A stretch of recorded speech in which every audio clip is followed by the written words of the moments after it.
ideologia, teoria, melhor dizendo, teoria de todos os tipos.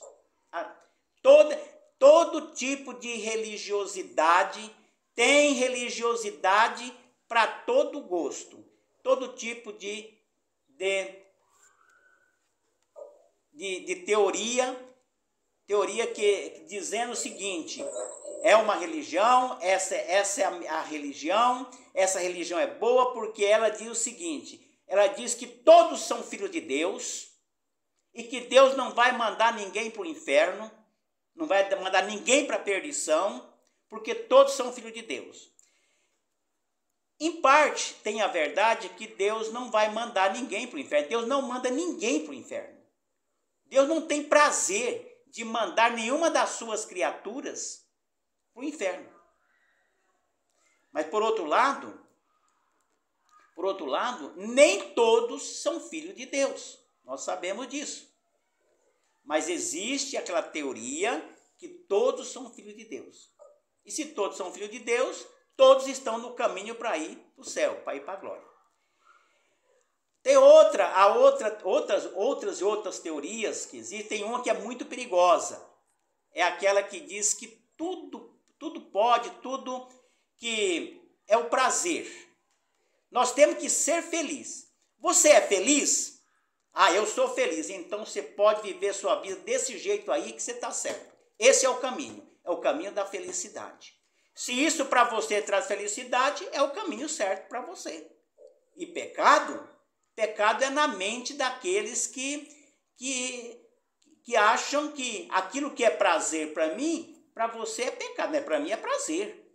Então, para mim não é pecado. Então, são diversas teorias. E muitas vezes, a igreja, nós somos afetados. A igreja é afetada com essas teorias. Se nós fôssemos citar aqui, teria diversas teorias.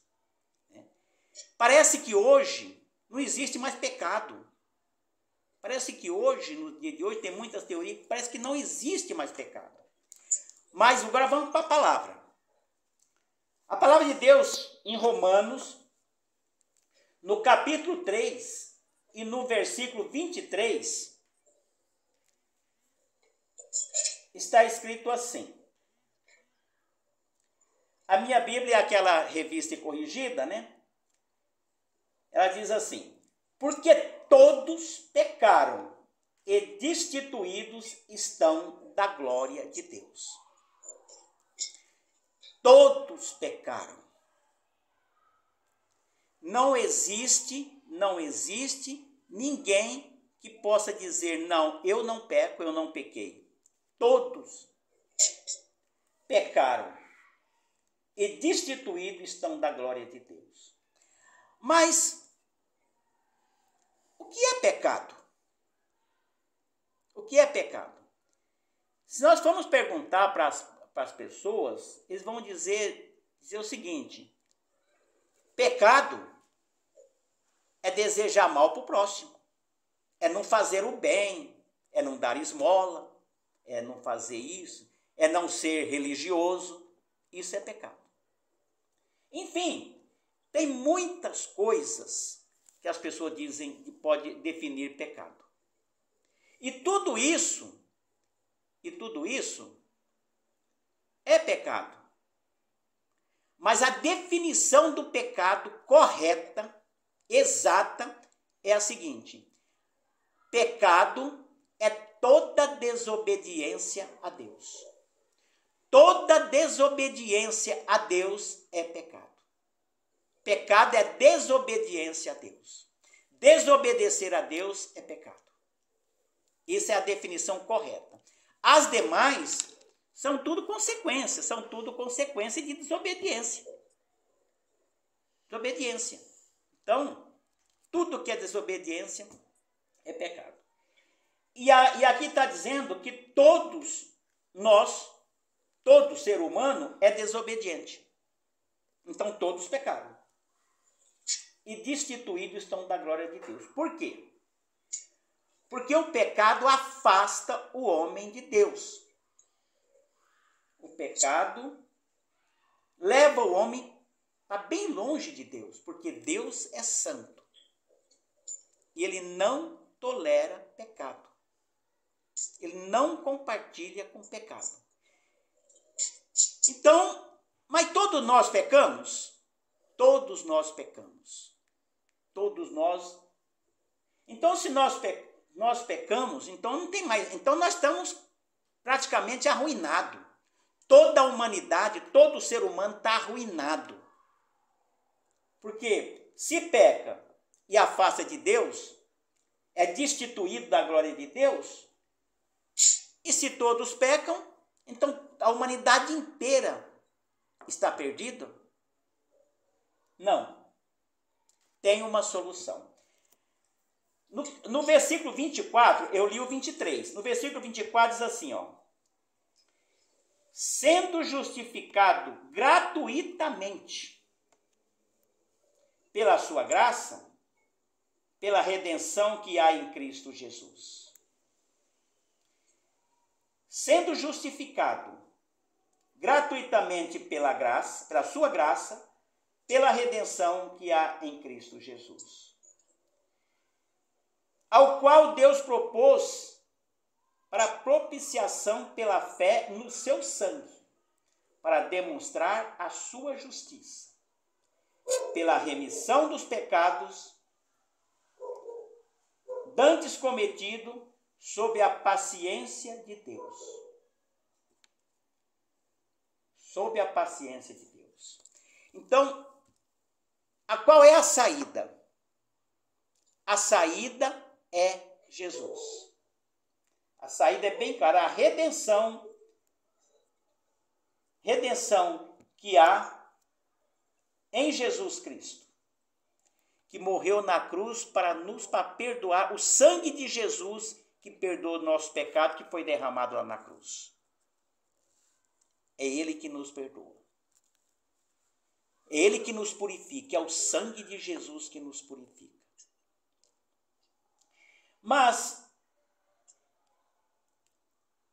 nós, então, depois que nós aceitamos a Jesus, depois que nós cremos que o sacrifício de Jesus na cruz do Calvário é para a redenção, é para perdão dos meus pecados, eu não vou pecar, não peco mais? Então, se alguém perguntar para mim assim, e eu vou fazer essa pergunta para mim mesmo, não vou perguntar para ninguém, vou fazer para mim mesmo.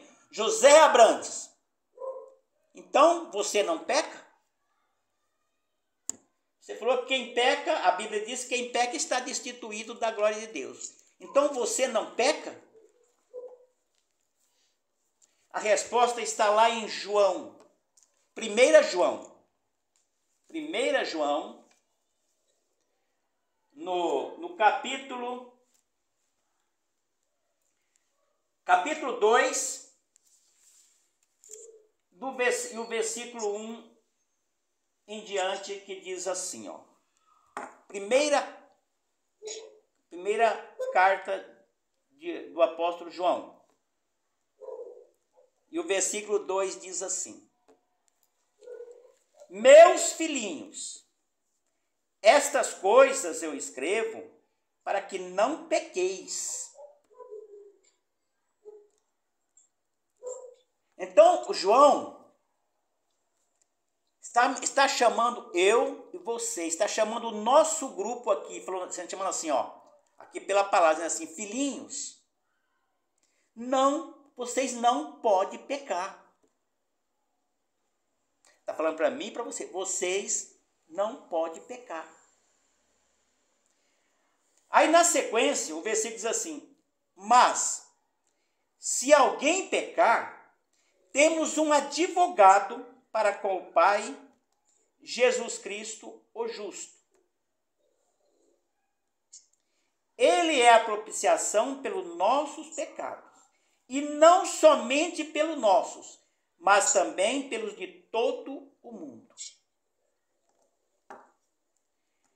Então, agora nós pecamos.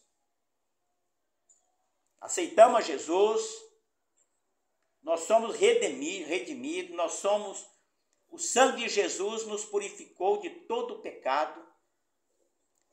Mas nós continuamos pecando, nós não pecamos. Quando nós pecamos agora, a diferença é o seguinte, nós temos um advogado, Jesus Cristo, que intercede por nós junto ao Pai. Ele nos defende diante do Pai. Mas como que isso acontece? Isso acontece assim, então eu posso pecar à vontade. Eu posso pecar à vontade porque Jesus está lá para me perdoar, para interceder por mim e para me perdoar. Não é bem assim. Não é bem assim. Porque no momento em que eu aceitei a Jesus, que nós aceitamos a Jesus, o Espírito Santo de Deus veio habitar em nós. Em nós. E também nós temos um adversário, nós temos um acusador, um inimigo que nos acusa, que é o diabo. Então, quando nós pecamos, quando nós cometemos um erro, cometemos um pecado, uma desobediência a Deus, imediatamente o nosso inimigo chega diante de Deus e apresenta o nosso crime. Dizendo, não é bem assim. Não é bem assim. Porque no momento em que eu aceitei a Jesus, que nós aceitamos a Jesus, o Espírito Santo de Deus veio habitar em nós. Em nós. E também nós temos um adversário, nós temos um acusador, um inimigo que nos acusa, que é o diabo. Então, quando nós pecamos, quando nós cometemos um erro, cometemos um pecado, uma desobediência a Deus, imediatamente o nosso inimigo chega diante de Deus e apresenta o nosso crime. Dizendo, ele pecou, ele te desobedeceu. Ele nos acusa diante de Deus. Jesus chega na mesma hora e já defende, e já entra com a defesa? Não. Para Jesus entrar com a nossa defesa, todo advogado precisa, para defender está aí o irmão Jair, que é advogado, quando ele vai defender um cliente, ele precisa de algo para ele apresentar para o juiz como defesa. Certo, irmão Jair? O antigo aí chama arrependimento. Aí, quando nós pecamos, o Espírito Santo avisa para nós, você pecou. Você pecou. E o acusador já está diante de Deus com a acusação do seu pecado. Você pecou. Nesse momento, nós fazemos assim, pequei. Pequei, Senhor, me perdoa. Veio o arrependimento. Quando vem o arrependimento, isso é tudo assim, é um mistério que só Deus sabe. Mas a gente pode imaginar e fazer o seguinte, Jesus chega e diz, Pai, ele já se arrependeu. Ele já se arrependeu. E o meu sangue, derramado lá na cruz, purifica de todo o pecado. Então ele já está perdoado porque ele se arrependeu. Por quê? Porque o Espírito Santo é que convence o homem do pecado. Nós também, ele que convence. Ele que avisa, você pecou. E nós. E aí o nosso advogado nos defende diante do Pai, porque ele tem a defesa. A defesa, ele pode fazer a defesa, que é o arrependimento. Sem arrependimento, não há remissão de pecado. Agora, qual é a diferença de uma pessoa que aceitou Jesus, comete pecado, para o Filho de Deus que comete um pecado, e para as pessoas que são criaturas de Deus que cometem pecado. Qual é a diferença? Aqui diz que Jesus, ele intercede pelos pecados, não somente pelos nossos, mas também de todo o mundo. Então, todo o mundo, então é para todos. Só que se todos se arrependerem. Agora acontece o seguinte, quando a pessoa não tem Jesus, ainda não aceitou Jesus, ainda não entregou sua vida nas mãos de Jesus, Jesus não é o Senhor da sua vida, quando ele comete um pecado, quando vem as consequências do pecado, ele não se arrepende, ele sente remorso. Ele não se arrepende, ele sente remorso. Isso nós sabemos disso. Antes de nós aceitarmos a Jesus, quando nós cometíamos erro, né? Ele fala assim, às vezes, né, aquelas noites, né, às vezes a pessoa passa uma noite na balada, na orgia, tudo. Quando é no outro dia, bate aquele remorso, ele fala assim, ai, que ressaca. Nossa, não devia ter ficado a noite inteira na balada. Devia ter vindo embora mais cedo. Remorso. Eu não devia ter falado isso. Eu não devia ter feito isso.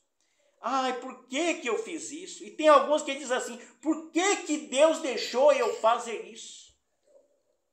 Remorso. E Jesus não pode interceder por remorso. Jesus intercede por arrependimento. E em 1 João, né, no capítulo 2, no versículo 3, diz assim, e nisto sabemos que o conhecemos e guardamos os seus mandamentos. E é nisto que o conhecemos se guardamos os seus mandamentos. É nisto. É se nós vamos se arrepender ou se nós vamos ter remorso.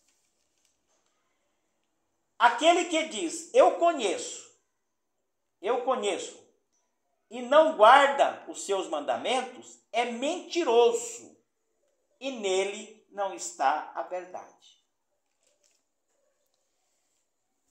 Porque na hora da dificuldade, na hora de um problema, todos, mas todos sem exceção, recorrem a Deus, recorrem a Jesus.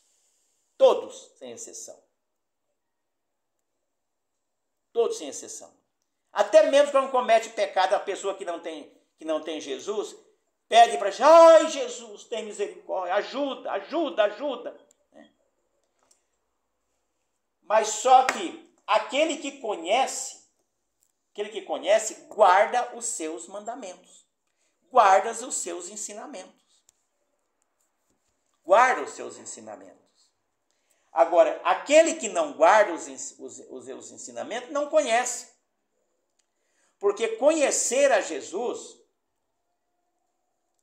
é diferente daquele que conhece a história de Jesus. Porque se nós fizéssemos uma pesquisa, eu posso dizer o seguinte, 98%, vou deixar 2% de lambuja.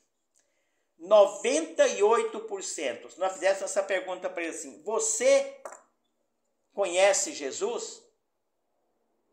Ele diz assim, vão dizer assim, conheço. Quem é Jesus? Aí ele vai contar a história de Jesus. 98%, eu tenho certeza que vai contar a história de Jesus. Mas conhecer a história de Jesus é importante se no seu coração, eu conhecer a história de Jesus é importante, se eu conhecer o Jesus que fez a história. Primeiro eu tenho que conhecer o Jesus que fez a história. O Jesus que construiu a história. Aí sim eu posso conhecer a história de Jesus.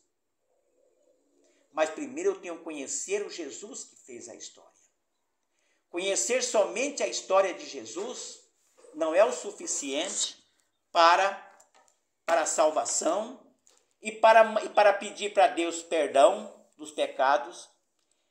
Pedir perdão dos pecados, primeiro precisa aceitar Jesus como seu Salvador e o Espírito Santo habitar nele. Depois, obedecer aos seus ensinamentos. Porque aquele que obedece os ensinamentos de Jesus, mesmo quando nós que conhecemos e obedecemos os ensinamentos de Jesus, nós desobedecemos a Deus, cometemos pecado, mas nós nos arrependemos, e aquele pecado nós fazemos todo o esforço para não cometer novamente. Porque o problema não está somente no pecado. O problema está na repetição do pecado. É aquilo, né, que na teologia, né, eles chamam de mente cauterizada. A pessoa vai cometendo pecado. Jesus perdoa hoje, perdoa amanhã. Chega uma hora que ele já nem mais pede perdão. Ele nem mais se arrepende. Está tão acostumado a pecar que não pede mais perdão. Não se arrepende mais. Isso chama-se mente cauterizada. Mas nós, os filhos de Deus, estejamos atentos à voz do Espírito Santo. Quando o Espírito Santo dizer para nós, você pecou, porque ele fala. Todos nós aqui sabemos disso, que ele fala. E nós falamos lá no fundo da nossa alma, do nosso espírito, você pecou. E naquele momento é que nós tomamos aquele choque, dizemos, Senhor, me perdoa. Me perdoa. E porque o perdão, porque o arrependimento, melhor dizendo, o arrependimento ele causa tristeza. Causa tristeza. Se eu cometer um pecado, pedir perdão e não sentir tristeza, eu não me arrependi. Eu não me arrependi. O arrependimento ele traz tristeza e vergonha. Tristeza e vergonha. E quando nós somos perdoados, automaticamente, né, essa palavra que eu tenho que usar, aquela tristeza vai embora. E a alegria da salvação volta novamente.